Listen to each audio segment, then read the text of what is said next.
Welcome back to Mahi updates YouTube channel. Gruhalakshmi ಯೋಜನೆಗೆ ಹೊಸದಾಗಿ ಅರ್ಜಿಯನ್ನ ಸಲ್ಲಿಸೋದಕ್ಕೆ ಹೊಸ 3 ರೂಲ್ಸ್ ಆದ್ರೆ ತಂದಿರುವಂತದ್ದು. ಆ ಹೊಸ 3 ರೂಲ್ಸ್ ಅನ್ನ ಫಾಲೋ ಮಾಡಿದ್ರೆ ಅಷ್ಟೇ ನೀವು ಗೃಹಲಕ್ಷ್ಮಿ ಯೋಜನೆಗೆ ಅರ್ಜಿಯನ್ನ ಸಲ್ಲಿಸೋದಕ್ಕೆ ಆಗುತ್ತೆ.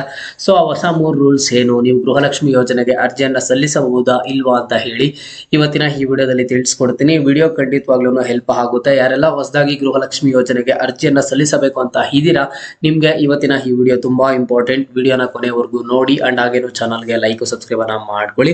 ಸೊ ನಿಮ್ಗೆಲ್ಲ ಗೊತ್ತಿರೋ ಹಾಗೆ ಗೃಹಲಕ್ಷ್ಮಿ ಯೋಜನೆಯಲ್ಲಿ ಬಹುದೊಡ್ಡ ಬದಲಾವಣೆ ಆಗಿರುವಂತದ್ದು. ಹೊಸ ಸಿಎಂ ಡಿ ಕೆ ಶಿವಕುಮಾರ್ ಅವರು ಆಗಿದ್ದ ಆದ್ಮೇಲೆ ಇಲ್ಲಿ ದೊಡ್ಡ ಬದಲಾವಣೆ ಆಗಿರುವಂತದ್ದು. ಗೃಹಲಕ್ಷ್ಮಿ ಯೋಜನೆಗೆ ಪ್ರತಿಯೊಬ್ಬರು ಮತ್ತೆ ಅರ್ಜಿಯನ್ನ ಸಲ್ಲಿಸಬೇಕು.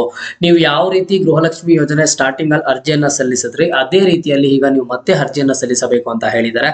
ಬಟ್ ಈ ಸಾರಿ ಅರ್ಜಿಯನ್ನ ಸಲ್ಲಿಸೋದಕ್ಕಿಂತ ಮುಂಚೆ ಹೊಸದಾಗಿ 3 ರೂಲ್ಸ್ ಅನ್ನ ತಂದಿರುವಂತದ್ದು. ಆ ಹೊಸ 3 ರೂಲ್ಸ್ ಬಗ್ಗೆ ತಿಳಿಸ್ಕೊಡ್ತೀನಿ ನೋಡಿ. ಏನ್ ಆ ಹೊಸ 3 ರೂಲ್ಸ್ ಅಂತ ಅಂದ್ರೆ, ಮೊದಲನೇ ಕಂಡೀಷನ್ ಬಂದ್ಬಿಟ್ಟು ಗೃಹಲಕ್ಷ್ಮಿ ಯೋಜನೆಗೆ ನೀವು ಅರ್ಜಿಯನ್ನ ಸಲ್ಲಿಸಬೇಕು ಅಂತ ಅಂದ್ರೆ ಕರ್ನಾಟಕದಲ್ಲಿದ್ದು, ಈಗ ಬೇರೆ ರಾಜ್ಯದವರಿಗೆ ಈ ಒಂದು ಅರ್ಜಿ ಸಲ್ಲಿಸಲು ಅವಕಾಶವಿಲ್ಲ. ಕರ್ನಾಟಕದಲ್ಲಿದ್ದು ನಿಮ್ಮ ಹತ್ರ BPL ರೇಷನ್ ಕಾರ್ಡ್ ಇಲ್ಲ ಅಂತ ಅಂದ್ರೆ APL ರೇಷನ್ ಕಾರ್ಡ್ ಇಲ್ಲ ಅಂತ ಅಂದ್ರೆ ಅಂತ್ಯೋದಯ ರೇಷನ್ ಕಾರ್ಡ್ ಇರಬೇಕು. ಜೊತೆಗೆ ರೇಷನ್ ಕಾರ್ಡ್ ನಲ್ಲಿ ಯಾರು ಮನೆಯ ಯಜಮಾನಿ ಇರ್ತಾರೋ ಒಂದು ರೇಷನ್ ಕಾರ್ಡ್ಗೆ ಒಂದು ಮನೆಯ ಯಜಮಾನಿ ಮಾತ್ರ ಈ ಗೃಹಲಕ್ಷ್ಮಿ ಯೋಜನೆಗೆ ಅರ್ಜಿಯನ್ನ ಸಲ್ಲಿಸೋದಕ್ಕೆ ಆಗೋದು.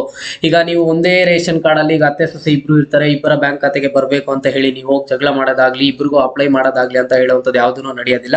ಒಂದು ಮನೆಯಲ್ಲಿ ಒಂದು ರೇಷನ್ ಕಾರ್ಡ್ ಇದ್ರೆ ಆ ರೇಷನ್ ಕಾರ್ಡ್ ಅಲ್ಲಿ ಇರುವಂತಹ ಮನೆಯ ಯಜಮಾನಿಯ ಹೆಸರಲ್ಲಿ ಮಾತ್ರ ಗೃಹಲಕ್ಷ್ಮಿ ಯೋಜನೆಗೆ ಅರ್ಜಿಯನ್ನ ಸಲ್ಲಿಸಬಹುದು ಆಗಿರುತ್ತೆ.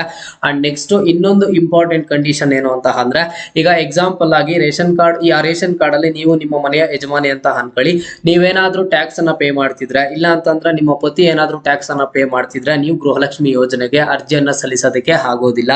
ಇದು ತಂದಿರುವಂತದ್ದು ಇನ್ನೊಂದು ಹೊಸ ರೂಲ್ಸ್ ಆದ್ರೆ.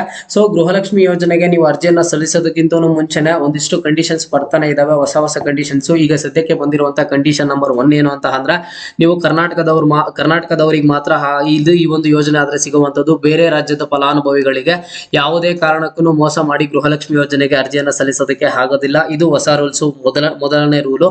ಅಂಡ್ ನೆಕ್ಸ್ಟ್ ಇನ್ನೊಂದು ರೂಲ್ಸ್ ಏನು ಅಂತ ಅಂದ್ರೆ, ಈಗ ರೇಷನ್ ಕಾರ್ಡ್ ನಲ್ಲಿ ಈಗ ಒಂದು ಮನೆಯ ಯಜಮಾನಿ ಮಾತ್ರ ಗೃಹಲಕ್ಷ್ಮಿ ಯೋಜನೆಗೆ ಅರ್ಜಿಯನ್ನ ಸಲ್ಲಿಸೋದಕ್ಕೆ ಆಗೋದು. ಅಂಡ್ ಇನ್ನೊಂದು, ಯಾರಾದ್ರೂ ಟ್ಯಾಕ್ಸ್ ಪೇಯರ್ಸ್ ಇದ್ರೆ ಅಂದ್ರೆ ಈಗ ನೀವಾಗ್ಲಿ ಅಥವಾ ನಿಮ್ಮ ಪತಿ ಆಗ್ಲಿ ಟ್ಯಾಕ್ಸ್ ಅನ್ನ ಪೇ ಮಾಡ್ತಿದ್ರೆ ನೀವು ಬಂದ್ಬಿಟ್ಟು ಗೃಹಲಕ್ಷ್ಮಿ ಯೋಜನೆಗೆ ಅರ್ಜಿಯನ್ನ ಸಲ್ಲಿಸೋದಕ್ಕೆ ಆಗೋದಿಲ್ಲ. ಇದು ಹೊಸ 3 ರೂಲ್ಸ್ ತಂದಿರುವಂತದ್ದು. ಅದನ್ನ ಬಿಟ್ರೆ BPL ರೇಷನ್ ಕಾರ್ಡ್ ಬಳಕೆದಾರರು, APL ರೇಷನ್ ಕಾರ್ಡ್ ಬಳಕೆದಾರರು, ಅಂತ್ಯೋದಯ ರೇಷನ್ ಕಾರ್ಡ್ ಬಳಕೆದಾರರು ಗೃಹಲಕ್ಷ್ಮಿ ಯೋಜನೆಗೆ ಅರ್ಜಿಯನ್ನ ಸಲ್ಲಿಸಬಹುದು ಆಗಿರುತ್ತದೆ. ಎಲ್ಲಿ ಅರ್ಜಿಯನ್ನ ಸಲ್ಲಿಸಬೇಕು ಅಂತ ಅಂದ್ರೆ ಕರ್ನಾಟಕ 1, ಗ್ರಾಮ 1, ಬೆಂಗಳೂರು 1 ಜೊತೆಗೆ ನಾಡ ಕಚೇರಿಗಳಲ್ಲಿ ನೀವು ಗೃಹಲಕ್ಷ್ಮಿ ಯೋಜನೆಗೆ ಅರ್ಜಿಯನ್ನ ಸಲ್ಲಿಸಬಹುದು.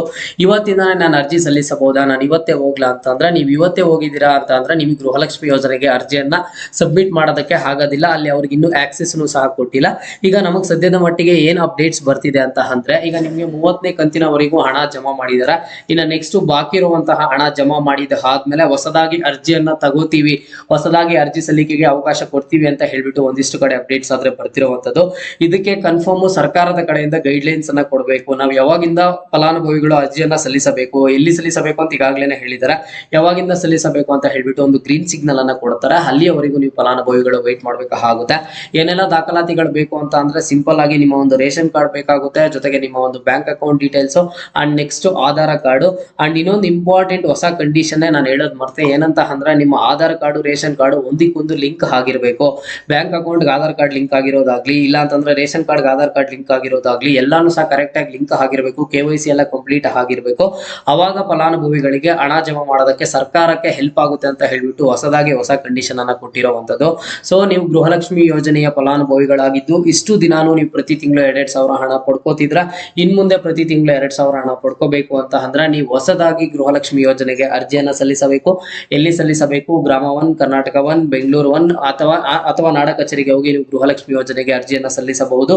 ಹೊಸ ಅರ್ಜಿ ಸಲ್ಲಿಕೆ ಇನ್ನೂ ಪ್ರಾರಂಭವಾಗಿಲ್ಲ, ಇನ್ನು ಅತಿ ಶೀಘ್ರದಲ್ಲೇ ಪ್ರಾರಂಭವಾಗುತ್ತೆ. ಪ್ರಾರಂಭವಾದಾಗ ನಾನು ನಿಮ್ಗೆ ತಿಳಿಸ್ಕೊಡ್ತೀನಿ, ಅವಾಗ ಹೋಗಿ ಅರ್ಜಿಯನ್ನ ಸಲ್ಲಿಸಿ.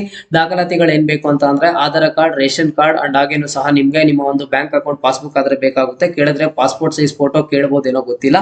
ಅಂಡ್ ಇನ್ನೊಂದು ಒಂದಕ್ಕೊಂದು ಲಿಂಕ್ ಆಗಿರಬೇಕು. ಆಧಾರ್ ಕಾರ್ಡ್ ಬ್ಯಾಂಕ್ ಅಕೌಂಟಿಗಾಗ್ಲಿ, ಆಧಾರ್ ಕಾರ್ಡ್ ರೇಷನ್ ಕಾರ್ಡ್ಗಾಗ್ಲಿ ಎಲ್ಲಾನು ಸಹ ಲಿಂಕ್ ಆಗಿರ್ಬೇಕು ಆಗಿರುತ್ತೆ. ಜೊತೆಗೆ ಕಂಡೀಷನ್ಸ್ ಏನು ಅಂತ ಅಂದ್ರೆ ನೀವು ಕರ್ನಾಟಕದ ನಿವಾಸಿಯಾಗಿದ್ದು ಈಗ ಒಂದು ಮನೆಯಲ್ಲಿ ಒಂದು ರೇಷನ್ ಕಾರ್ಡ್ಗೆ ಒಂದು ಯಜಮಾನಿಯರು ಮಾತ್ರ ಗೃಹಲಕ್ಷ್ಮಿ ಯೋಜನೆಗೆ ಅರ್ಜಿಯನ್ನ ಸಲ್ಲಿಸೋದಕ್ಕೆ ಆಗೋದು. ಅಂಡ್ ನೆಕ್ಸ್ಟ್ ನೀವು ಟ್ಯಾಕ್ಸ್ ಪೇಯರ್ಸ್ ಆಗಿರಬಾರದು, ಅಥವಾ ನಿಮ್ಮ ಪತಿ ಏನಾದ್ರು ಟ್ಯಾಕ್ಸ್ ಪೇಯರ್ಸ್ ಆಗಿದ್ರೆ ನೀವು ಗೃಹಲಕ್ಷ್ಮಿ ಯೋಜನೆಗೆ ಅರ್ಜಿಯನ್ನ ಸಲ್ಲಿಸೋದಕ್ಕಾದ್ರೆ ಆಗೋದಿಲ್ಲ. ಓಕೆನಾ. ಈಗ ಸದ್ಯದ ಮಟ್ಟಿಗೆ ಇರುವಂತಹ ಎಲ್ಲಾ ಅಪ್ಡೇಟ್ಸ್ ಅನ್ನ ಕೊಟ್ಟಿದ್ದೀನಿ, ಎಲ್ಲಾ ಕಂಡೀಷನ್ಸ್ ಅನ್ನ ನಾನು ನಿಮ್ಗೆ ತಿಳಿಸ್ಕೊಟ್ಟಿದ್ದೀನಿ.